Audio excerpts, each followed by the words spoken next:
Okay, sorry about that break. I did find the option on Mac, and it might be a little different on Windows, but you have this link to previous option here. And if you turn that off, then you should be able to make changes now, and it should be fine after that. So yeah, you've got running head on this first one, and then no running head on this second one for children's media literacy. And that will be the way it is throughout, no running head for the rest of the document, which is the way it should be. Okay, so that's the running head. That's kind of a tricky part of this. Going back though, if we take a look at page 2, it just says abstract, no bold, not all caps, just the word abstract is capitalized. So that's what I will put here. And this shouldn't be bold, as I mentioned, it should be centered. And then it's not indented here for the abstract, and then you have a few keywords here. So that's the second page. That's the body. That's the whole second page, basically. It's just the abstract, and then abstract is just an overview of what the article says, and then you have keywords underneath that. So let's just check this to make sure I've got everything. It looks right. And then page 3 is where the article actually starts in earnest. And so if we go to page 3, it starts with the title of the article, which I do have there, but it's bold and it's not supposed to be. So I'll just change that. And then it starts out the article right after that. And in this case, you do indent each paragraph as you go along.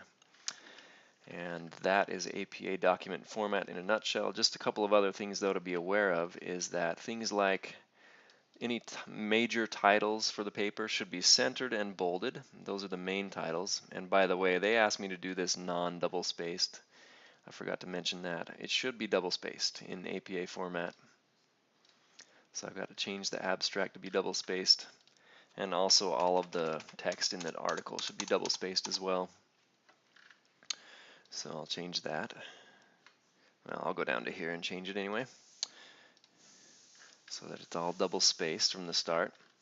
And then again, the main articles or the main titles in the article have a centered bold heading, and then underneath that item, so I have a literature review for my article, and then I have under literature review I have elements of media literacy. So this is level 2 headings, and these go on the left hand and are bolded. So that's a level 2 heading there.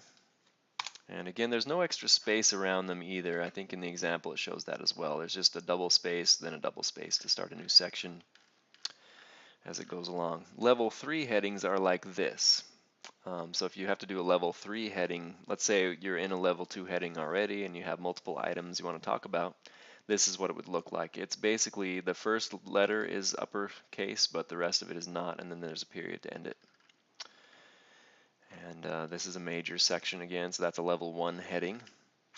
And if you notice all the way down, it starts, or it continues on, it says, the actual heading is there, the number of the page is there, and then for references, you have centered references the word, and then we've talked about this, but you have double-spaced references, no extra space between the references, but they are hanging indent.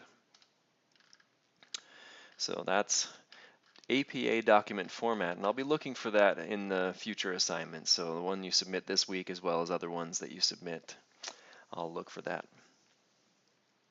So there's been a lot to cover this week, but I did want to talk about one other thing that is kind of interesting to think about. As we've talked about, we finished our discussion of quantitative research methods.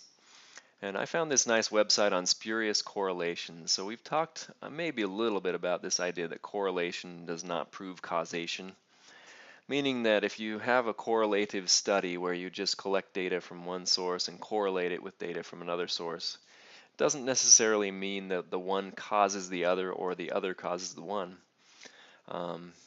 There's a lot of other factors that could be in place instead of that. And so these are kind of humorous, spurious correlations that I found. For instance, U.S. spending on science, space, and technology correlates very well with suicides by hanging, strangulation, and suffocation.